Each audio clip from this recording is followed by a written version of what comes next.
Bom dia, pessoal. Hoje estou aqui, Ricardo Melão. Né? Eu vou fazer a primeira entrevista da série O Vigia, porque a ideia é vigiar, mas eu quero desde já deixar claro que eu não sou o único vigia. Você pode ser um vigia, você pode fazer a mesma coisa que eu, entrevistar, perguntar e questionar as coisas na sua cidade, no seu município, no seu estado. Então, aqui a ideia é a gente poder entender o que os atuais deputados fizeram ou os que foram eleitos vão fazer, né? Seja deputados, vereadores. Então, vamos pensar em como fazer isso juntos. Copiem minhas ideias, copiem as minhas perguntas, me plagiem à vontade. A ideia é que isso se multiplique.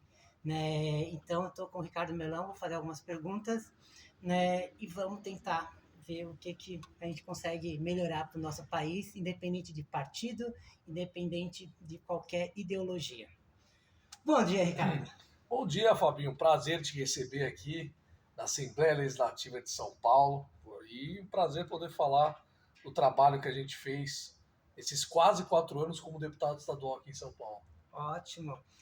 Para começar, fala um pouco de você, de onde você veio, formação, família. Bom, eu sou advogado, me formei em Direito aqui em São Paulo pelo Mackenzie.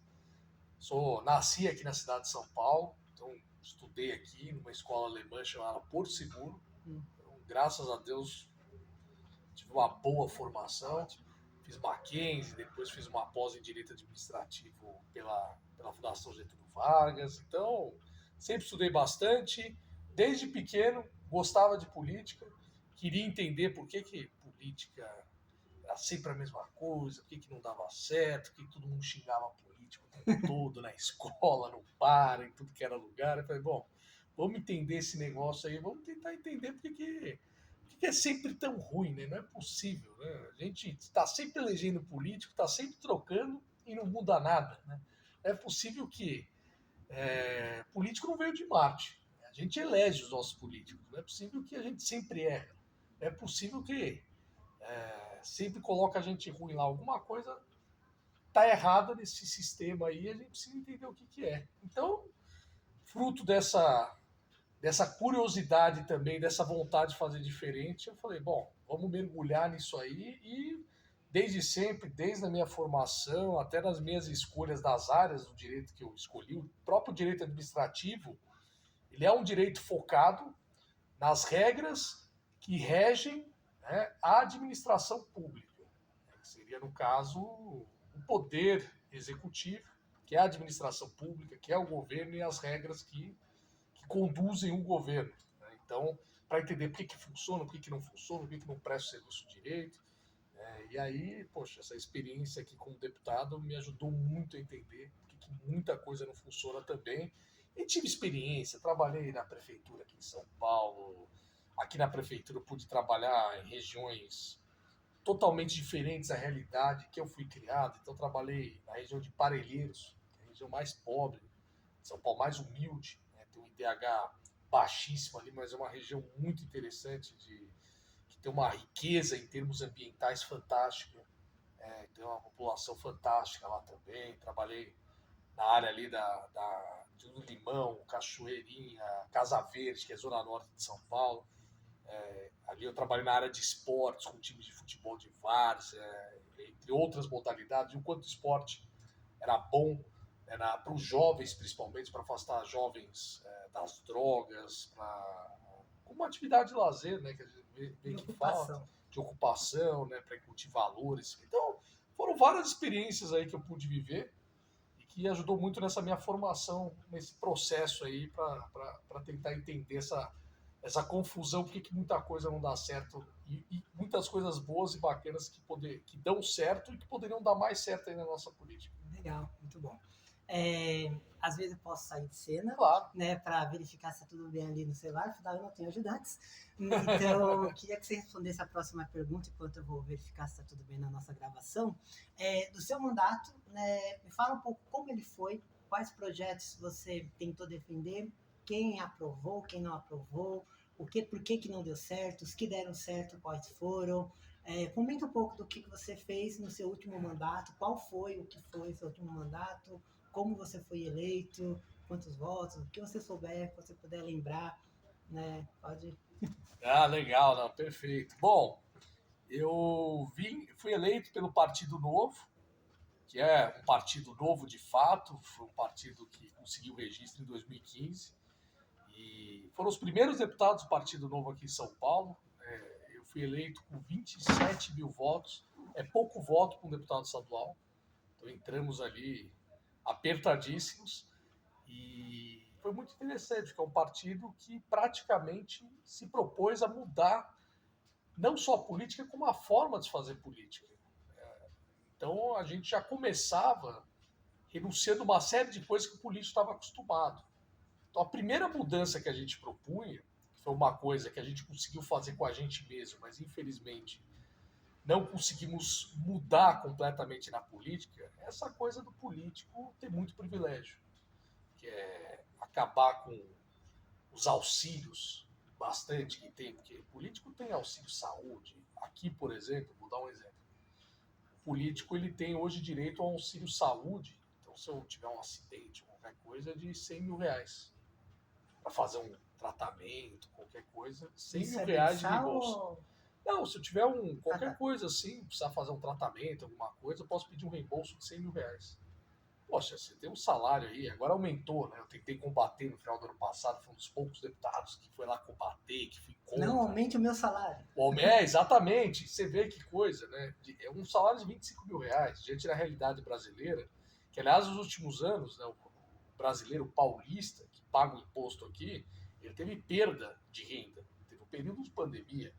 Qual o sentido de você aumentar o salário? Você que está pagando essa conta teve perda de renda, você vai lá e aumenta o salário do deputado? Qual que é o sentido disso? Na minha opinião, isso é imoral. Não, teve um aumento. Agora aumentou, mas no meu caso, né, pelo menos no meu período de mandato, você ganha lá 25 mil reais. Você não consegue pagar um plano de saúde para isso? O que você tem que ter ainda é o auxílio saúde. Você tem. Né? A gente renunciou a tudo isso. Nós éramos obrigados a renunciar a isso. O deputado tem, além desse salário, ele tem direito a 23 assessores, ele tem direito a 34 mil reais mensais de reembolso com gastos do mandato dele, 34 mensal. 34 mil reais, que é gasto com viagem, compra de material para escritório, hospedagem, gasolina, esses custos mesmos do mandato que ele faz. Claro, todo mandato tem um custo ali, agora 34 mil reais É mensais. muito dinheiro. Você pega deputado, se for somar aí os 4 anos, dá mais de R$ 1 milhão. O gasto que ele fez até hoje, desses gastos todos, eu nunca pedi um reembolso. Então, esse gasto todo, 34 mil reais mensais, eu gastei zero, zero, zero, zero. Eu até exagerei. Você tem custos de fato, né, que você faz. Eu exagerei para chocar mesmo. Eu falei, vou ficar com zero para chegar lá no final para escancarar mesmo. Falar, poxa, esse cara gastou zero, eu pedi um reembolso e o outro gastou 1 milhão para mostrar, poxa, teve Ou exagero seja, aí. quando você faz qualquer viagem para qualquer lugar, você paga com o dinheiro do seu salário de Do meu deputado. salário, do meu salário. Poderia até pedir um reembolso, não acho que é algo tão absurdo se você fizer. Realmente, você foi lá a trabalho, precisou de fato ir. Que tem muito cara aí que, desculpa, assim, o cara inventa viagem, você fala, pô, realmente teve necessidade de você ir lá só pra E hoje é tudo tão dar online, tapinha né? nas costas, online, você precisou ir até lá gastar. Que uma coisa depois é você analisar o custo-benefício do que você fez. Poxa, você precisou até lá, gastou gasolina para ir até lá, gastou pedágio, gastou hospedagem para dar tapinha nas costas de alguém, ter uma conversa de 5 minutos, você fala, poxa, você não podia ter Avião, ligado. motorista, carro. Não dava para resolver isso com uma ligação, com uma reunião por Zoom, desculpa. Daqui a pouco a gente vai ter que discutir até isso. Né? Mas não, nesses casos, né, eu não gastei nada. O que teve, eu gastei com meu dinheiro. Até por gastar do meu dinheiro, te obriga também a você pensar, se está pondo no teu bolso, aí você fala, opa, peraí. Eu vou de jatinho ou vou de classe econômica? Exatamente. No caso aqui, né, obviamente, nem, nunca se cogitou ir de avião, né? Eu tô no estado de São Paulo, a gente vai de carro mesmo. E carro oficial, por exemplo, a gente abriu mão. Todos do Novo tiveram que abrir mãos. Então, essas coisas, né, que é justamente questionar o custo de um mandato legislativo, Você tem uma assembleia aqui que custa 1,3 bilhão por ano para o cidadão paulista. Faz sentido custar tudo isso? Não poderia custar metade desse valor? Isso, infelizmente, a gente não conseguiu avançar. Nós demos o nosso exemplo, nós tínhamos a obrigação pelo partido, todos os deputados novos, de economizar pelo menos metade disso, pelo menos metade. Eu fui muito além. Nós cumprimos, mas não conseguimos colocar isso para os outros. Agora, muita coisa bacana a gente fez. Então, nós, por exemplo, eu e o Sérgio Vitor, que é um outro deputado do Novo, meu colega, nós aprovamos um projeto muito bacana que é o Código de Defesa do Empreendedor. Então, o que a gente acredita, Fabio? Não é só o consumidor que tem seus direitos. Exatamente. Eu entendo o seguinte, a melhor política social que tem é o trabalho. Eu acho que o assistencialismo, quando a pessoa está num estado de necessidade profundo, ela vai precisar de uma assistência. Tem pessoas que, infelizmente, às vezes não têm condições de falar, pô, não tenho como trabalhar, estou passando fome. Por uma condição geralmente de saúde mental, familiar, tragédia. Exatamente, tem situações que são permanentes, né? Temos que dar assistência. E tem situações que são temporárias. Você fala, poxa, vamos dar ajuda, mas temos que trabalhar aí na tua recuperação para que você tenha condições de trabalhar, produzir, né? Prestar um serviço para a sociedade. Isso é bom para você. Você restabelece a sua dignidade, passa a não depender mais de ninguém. Você é um ser independente, você recupera a sua dignidade, você presta um serviço para a sociedade e você recebe por isso, né? E o empreendedorismo é muito bacana, né? Porque você presta um serviço, você depende de si próprio e você gera empregos, né? Agora, o empreendedorismo, ele é uma atividade de risco. Para você ter emprego, você precisa ter alguém empreendendo. Alguém precisou assumir o risco de falar, eu vou abrir um negócio, eu vou arriscar meu dinheiro, e não tenho garantia nenhuma que eu vou receber. Quem tem um emprego, o que acontece? Você tem lá a CLT. Você fala, poxa, tenho emprego, mas se eu for demitido eu vou receber meus direitos. Agora, quem está empreendendo, você não tem a garantia de, poxa, meu negócio quebrou, vou receber uma indenização. Não vai. Então, o que acontece hoje? É terrível no Brasil, porque o cara que vai empreender, você tem no próprio poder público uma série de regras que só dificultam e atrapalham a vida dele. Você tem o próprio Estado age muitas vezes como inimigo do empreendedor, com fiscalização abusiva. Então, vou dar um exemplo. Com a defesa do empreendedor, a gente dizia que a primeira visita de um fiscal, vamos dar exemplos concretos para o pessoal entender. Você abriu lá um mercadinho no teu bairro. Então, você olhou lá, na tua comunidade, você fala, poxa, o pessoal para fazer uma compra aqui de itens básicos tem que andar 2 quilômetros até o mercado mais próximo. Poxa, pensando bem aqui, tem umas coisas mais básicas aqui, um arroz, um feijão que a turma precisa. Vou abrir um mercadinho aqui porque vai ajudar a turma e eu vou ganhar um dinheiro aí. Legal, eu vou prestar esse serviço. Aí você abriu lá o mercadinho e tal, pegou um espaço, alugou, deixou tudo bonitinho, botou tudo ali e tal. Aí você vai vender cerveja ali, vamos supor. Tem aquelas torres, né, dos engradados de cerveja, você tem uma regra que diz o seguinte, você tem que colar um adesivo dizendo que é proibida a venda de bebida alcoólica para menores de 18 anos. Em cada um deles, você tem que estar colado de um lado e de outro. Primeiro, é uma lei, convenhamos, todo mundo sabe que é proibida a venda de bebida alcoólica. Não é um adesivo que está lá, exatamente, que você vai deixar de vender quando o cara é mau caráter, não é um adesivo que vai inibir ele de vender. Exatamente. Ele vai vender do mesmo jeito. Isso é uma questão de caráter da pessoa. Ô tia, eu tenho que levar cerveja pro meu pai, senão ele vai me bater. Não não tem um adesivo, eu vendo. Tem um adesivo, eu não vou vender. Desculpa, isso é questão de caráter. A pessoa vai vender com adesivo sem adesivo. Pra mim, o adesivo não faz diferença nenhuma, mas tem uma lei. Tem uma lei. De repente, você tá lá, acontece muito isso. O fiscal chega lá no dia, você tá montando um engradado, a torre. Aí no meio, quando você tá montando a outra, você ainda não colou o adesivo, você tá montando a outra. Ele chega lá e fala, olha, essa torre tá com adesivo. Ele, opa, aquela torre ali tá sem adesivo. Você fala, não, mas o cara tá montando. Ele vai lá, mas o cara tá montando ainda. Ele fala, não tem. O que ele vai lá? Te multa. E quanto é o valor de uma multa dessa? Olha, depende do tamanho do estabelecimento. Caramba. Mas aí dependendo, se o estabelecimento é grande, por exemplo, às vezes é uma multa, eu ouvi já casos de multa de 50 mil reais. Faz sentido. E aí, meu, você quebra o cara, você fala, rapaz, eu tô fechando minha folha de pagamento, tem mês que dá prejuízo, né, que não se vende tanto, eu tenho que pagar todos os funcionários em dia. Eu já tô tomando um risco enorme, pelo amor de Deus, já não tô dormindo à noite. Você me pega e me dá uma multa dessa, você arrebenta o meu negócio. Vou ter que fechar isso aqui. Se eu fechar isso aqui, todo mundo vai voltar a andar 2 km para comprar produto.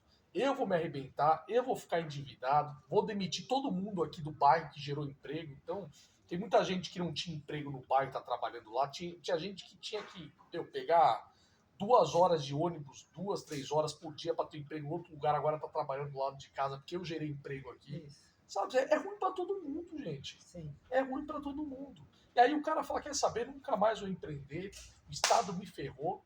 Então, o que nós criamos com a defesa do empreendedor? O que a gente falava ali, que a primeira multa tinha que ser orientativa. Então, nesse caso, o que acontece com a defesa do empreendedor? O cara chega lá e fala, olha, fulano, é o seguinte, obrigatoriamente ele não multava. Ele falava, ó, tá sem um adesivo ali, corrige essa situação, vou voltar aqui, né? Se não tiver o adesivo, eu vou te multar. A não ser que, obviamente, você encontra um flagrante nítido delito, um ilícito ali, uma atividade criminosa ali. Eu chego no mercado, tem lá parte vendendo lá, tem um açougue ali no teu mercadinho, vendendo carne de cachorro ali. O cara, oh, não, peraí, não, vai ser orientativa, não pode vender, não. Aí tudo bem, fecha, multa, tudo. Agora não, pô, gente, coisas assim mínimas, sabe? Pelo amor de Deus. E várias outras coisas nesse sentido que a gente coloca ali para acabar com esse tipo de coisa que prejudica o empreendedor. Para ele não ficar mais refém de uma arbitrariedade, eu vou usar uma linguagem mais simples, a gente fala isso, vício de advogado, mas não ficar mais refém desse tipo de abuso do Estado. As coisas têm que ser muito objetivas, não pode ter esse grau de interpretação. Então, por exemplo, a lei diz que tem que ter lá a plaquinha em local visível. Muitas vezes você chega lá, o fiscal fala, para mim não está em local visível. Aí o cara fala, não, mas está? Não, para mim não está. Tá? Não, quem vai dizer que está? O fiscal fala, para mim não está, multa. Aí o cara vai recorrer. Não pode mais ter, a gente coloca muito claro isso. Quando tem esse tipo de dúvida em interpretação da lei, sabe? Esse tipo de interpretação não é passível do cara ser prejudicado por isso. Não pode ter ambiguidade, né? Ou seja, dupla interpretação.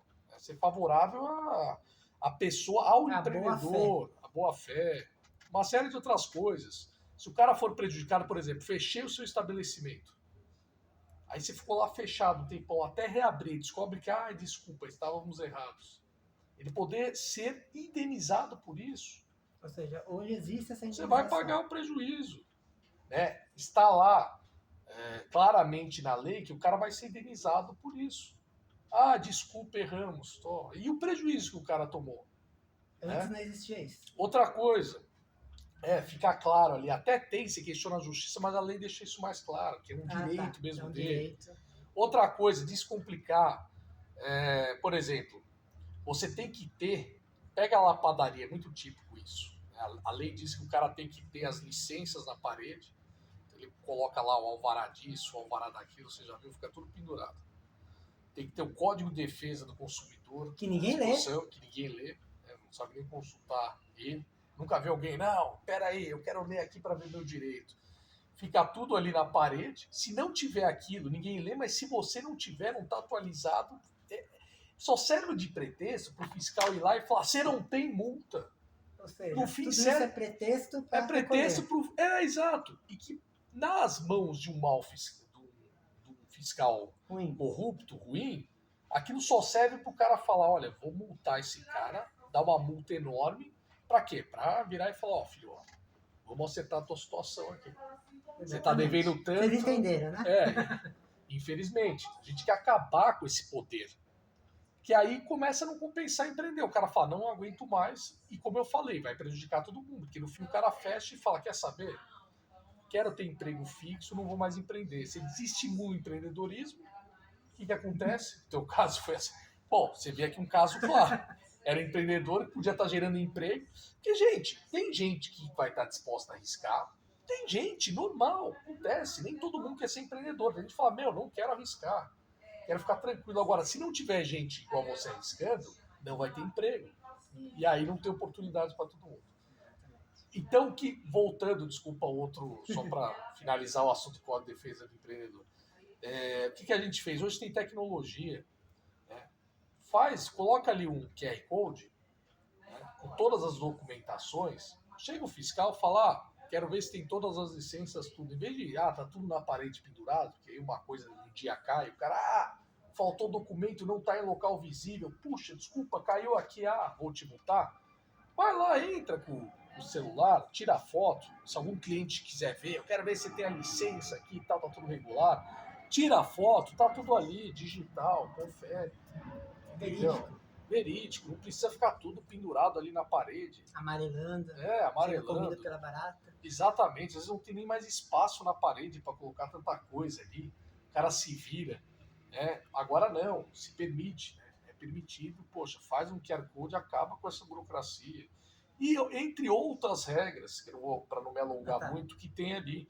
Então isso é um projeto, no fim, para te defender, empreendedor, de eventuais burocracias, que são os inimigos do empreendedor hoje, que é burocracia e abusos por parte do Estado. E estimular o empreendedorismo. São Paulo, isso é só para São Paulo ou é nível Brasil?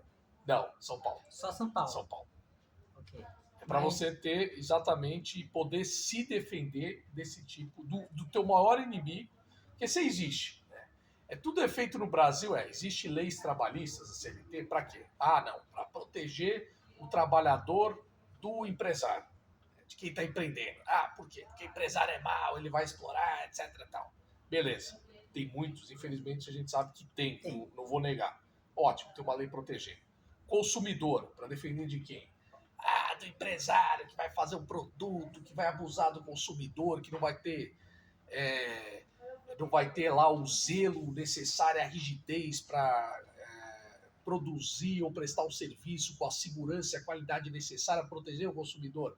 Existe, infelizmente existe, preciso proteger, o consumidor é o elo mais fraco. Ok, há exageros?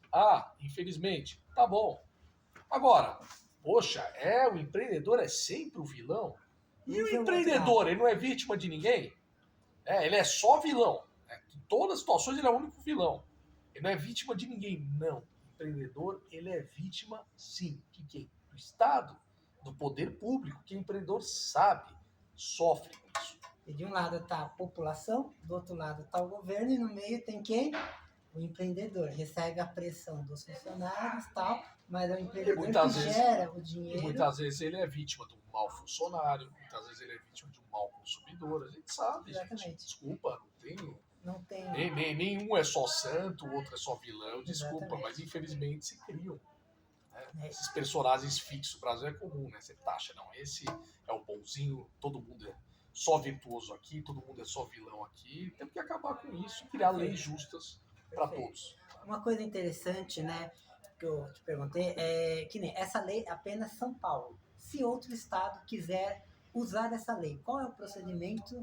E vamos entrar um pouquinho em federalismo, né? Porque existem leis do tipo federais, mas se os estados pudessem ter um federalismo prático, dado o bom exemplo de uma lei que funciona em São Paulo, o que impede dessa mesma lei ser aprovada ou ser copiada em outro estado? Nada, aliás, seria um prazer. Né? O que eu mais gostaria, inclusive você tem municípios que eles têm pegado nosso Código de Defesa do Empreendedor e aplicado, né, adaptado para o âmbito municipal. De outros estados. Municípios mesmo daqui de São Paulo, que serve muito para os órgãos estaduais. Tem muita coisa ali que você aplica para órgãos estaduais, mas você não consegue aplicar para órgãos municipais. Né? Porque ali é uma legislação específica que muitas vezes você tem que ter obrigando os órgãos municipais. Legal. Por mais que vá para o âmbito estadual, naquele órgão específico municipal, tem regras ali que não se aplicam. Agora, outros estados que quiserem aplicar o Código de Defesa do Empreendedor, com o maior prazer.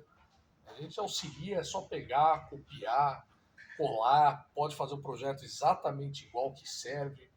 Claro que pode ter estados que a realidade é distinta, que já tem algumas coisas do próprio código aprovadas, que não tem necessidade. É questão de adaptar, é muito simples. É só alguém apresentar lá e aprovar. Seria até um orgulho, um prazer. Não temos ciúmes nenhum, muito pelo contrário, não temos apego, ao contrário. Copiem, colhem, falem que é de vocês, não estou nem aí. Vou falar que você inventou, não estamos nem aí. Inclusive o ILISP, que é bacana, o Instituto Liberal aqui de São Paulo, eles estão fazendo monitoramento de leis nesse sentido, Legal. que estão sendo aprovadas em vários municípios e estados. Eles fizeram um levantamento. Porque ele tem muito a ver com a Lei de Liberdade Econômica, que foi aprovada lá em Brasília, né, no âmbito federal, e todas as leis semelhantes que foram aprovadas em diversos estados e municípios.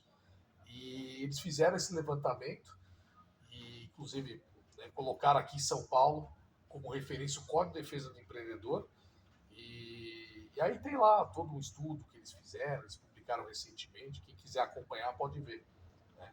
E aí tem coisas que não é exatamente Código de Defesa do Empreendedor, porque nós acrescentamos outras coisas, mas tem muitas coisas parecidas já. Então tem, não exatamente, mas tem muita coisa ali que traz iniciativas parecidas ali, então que já ajudam bastante. Legal. Muito bom, gente. Por esse vídeo não quero me alongar tanto, mas aqui a gente pode ver, para mim ficou claro, duas principais mensagens.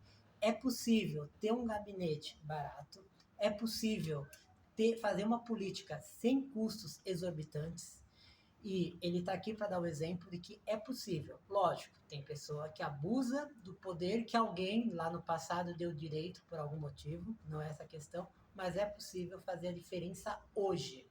Tá? Então tem o exemplo do Ricardo, tem exemplo de vários outros candidatos do Partido Novo e de outros partidos que eu sei que também abriram mão de todos os privilégios. Não é só o Partido Novo que faz isso, existem políticos específicos de outros partidos que fazem isso, que eu tenho acompanhado também. Tá? E o Código de Defesa do Empreendedor, se você não conhece, busque conhecer, veja se ele pode ser implementado na sua cidade, no seu município, no seu estado, leve. E eu não tinha combinado, estou planejado esse roteiro, mas isso é apenas uma prova do Ctrl+C, Ctrl+V, copiar e colar. Eu falei, copiem minha ideia no começo desse vídeo, copiem a ideia do Ricardo, copiem as boas ideias. Não tem que ficar inventando coisa nova, não tem que ficar inventando uma nova lei fiscal. Se existem leis fiscais internacionais, se existem políticas internacionais ou que deram certo, vamos copiar o que deu certo em outras cidades, estados e países. Não vamos copiar o que deu errado. O que deu errado, não adianta a gente copiar, vai dar errado. Se a gente colocar urtiga em um bolo, não espere que fique gostoso. Então vamos realmente copiar as boas ideias, vamos copiar as boas iniciativas, vamos copiar os bons políticos e apoiar eles para que eles consigam sempre estar fazendo boas coisas. Ricardo, obrigado. Palavras finais aí. Fabinho. Ó, pessoal, quem quiser acompanhar mais disso do que eu falei e do trabalho que a gente fez, tem o meu site, né, www.ricardomelão. O melão é que nem a fruta, só com 2 L's. É bom reforçar. E aí, no caso do site, é sem o acento, né? Então fica Melau, ricardomelau.com.br, tudo junto. E ali você vai ver não só o Código de Defesa do Empreendedor, mas vai ver uma série de outras coisas bacanas que a gente fez, outros projetos, em diversas outras áreas. Tem a nossa luta contra o aumento de impostos aqui em São Paulo. Então fala de CMS, fala de IPVA, que foi um absurdo, né, que a gente teve aqui do aumento, e mostra tudo ali. Contra os aumentos de salários que tivemos aqui também, que também foi uma outra coisa absurda. Tá tudo ali, eu fiz questão de deixar tudo ali transparente para você ver. Nas redes sociais, Ricardo Melão, com 2 L's também. Você me acha no Instagram, no TikTok, tem no YouTube também, muitos vídeos e discursos que eu fiz. Tem no Facebook, enfim, você me encontra lá, manda mensagem, eu respondo, né, ali, ou eu e minha equipe.